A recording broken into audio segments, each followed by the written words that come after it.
What really happened? Was it planned? Was there a cover-up attempt? And was it legal? Inquiring minds want to know. All right, Brother Marshall, you said you wanted something to know about a skill or something that could be shared with everybody else. This is one of those. This may seem very nominal, however, just wanted you guys to see this here. You notice I got my daughter's tank top when we went swimming earlier and her towel up here. Use some 550 paracord so I can make myself a clothesline. However, if you look, my clothespins that I'm using here are actually wood that I split, and you do a partial split on it so it has some tension, and what it does is it won't allow it to come off.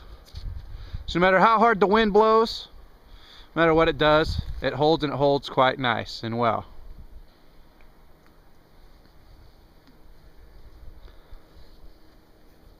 So you can see it's holding that towel in place. And like just on demand, as you can see, the wind kicked up a little bit and it's blowing it.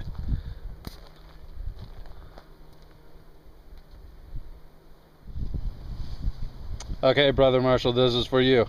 Alright guys, I showed you this kukri machete by K-Bar. As I said, she's not much. Basic, does its job. Okay, I'll try to do another video with specs and all that kind of stuff. I mean, everybody on the planet probably already done it, and this thing's been out for a while.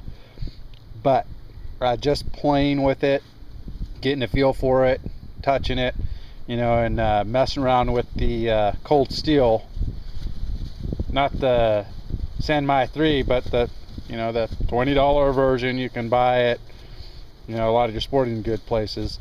I just like this one better. It's slightly thicker, it's got a better feel to it, and it holds an edge a heck of a lot better. But giving back to the community, as you suggested that everybody should do, and I definitely want to follow that lead, here's something that I wanted to point out. One key thing when it comes to being outdoors, when it comes to doing anything, there's one thing that I think everybody should have, and I think it's something that everybody should be willing to share with everyone else, and that's patience. Patience, a little bit of common sense, and also a little bit of self-worth, I guess would be a good way to put it. Have confidence in yourself. We all had to learn somewhere, and that's the whole point of doing all of this, is so we can show possibly some of our mistakes, so it might help someone else out. And that's what I want to do with this today. This is fun, playing around with this and doing this, but in a real life situation, outside of being in camp and trying to be manly, swinging this thing, doing this actually uses up a lot of energy. Rather than just keeping something like this and trying to make it a do-all type of thing, I carry this, or I carry my BK7. That's really nice. But I also carry at least, I have the BK11 Becker Necker. That's usually around my neck. I'll carry a folding knife, and I also carry a wood whittling knife. You don't rely on one knife to do the entire job. And speaking of energy, when it comes to collecting wood, when it comes to collecting fuel, the best thing outside of these type of tools is something else. And it's not very expensive either. It's actually rather cost effective. And that's a folding saw. This happens to be a Corona. It's the 7265. It's a pruning saw. It's actually, you can pick it up at any Home Depot and Lowe's. I believe Lowe's carries this particular size. Home Depot only carries the 6-inch folding saw. This one, and that's $11.99 or $12.99 for that. This one's $19.99, and it's a 10-inch folding saw.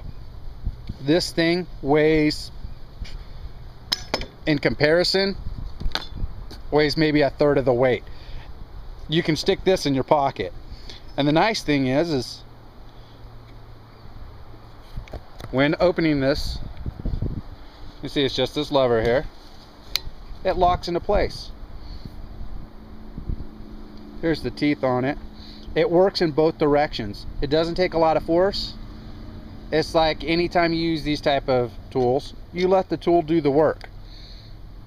As you see, it actually has a real nice long handle. You can choke up on it when you need to. You can grab the back of it to get a longer stroke. You can use both hands if you need to.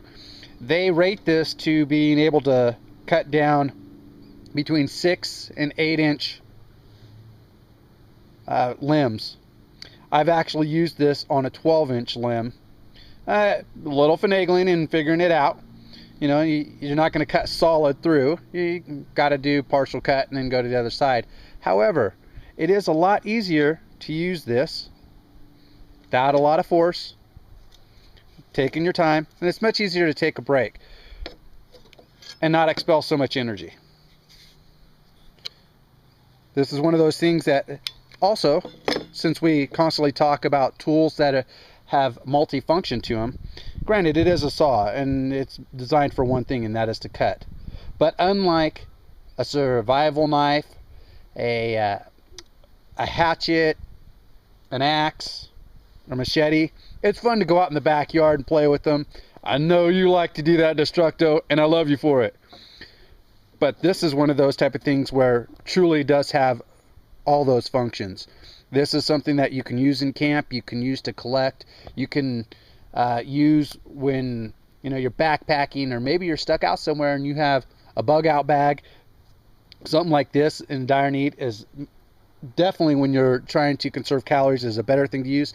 And at the same token, you've got to do pruning in your backyard. You got to cut down some shrubs, you need to cut down some limbs in the tree, and it's relative work to this, where you don't need to break out the manly chainsaw. This is a perfect thing for it. So this is what I have to offer for you. Hope you guys enjoy it. Have a wonderful day. Basty out. Okay, Brother Marshall, this is the second part of my giving back to the community.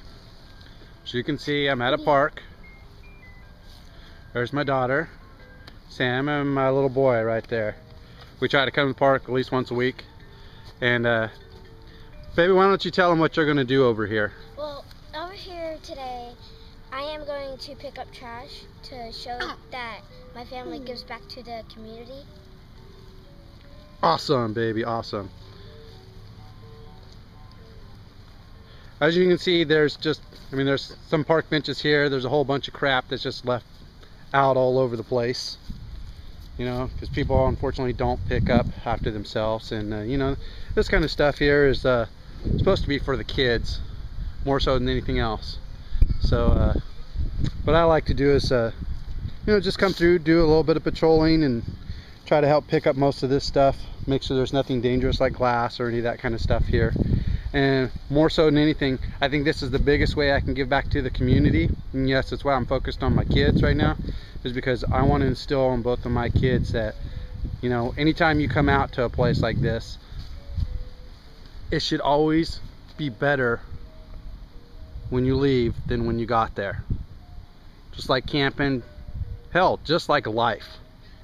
And if I can pass that on to my children, then I think not only am I giving back to the community, but I am paying it forward with my kids to hopefully make sure they have a better world to live in. And one day when they have children, that they'll do the same, teach their kids the same values, and that their children will have a better world to live in. So final thoughts. Thanks for the contest. Thanks for everything you're doing there, Big D. Really appreciate it. Thanks to the crew for everything that they're donating, and appreciate the contest.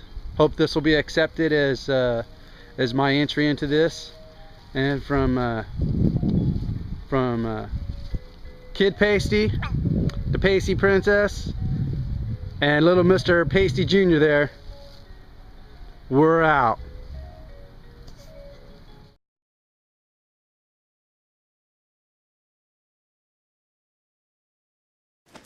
The only way to bag a classy lady is to give her 2 tickets to the gun show.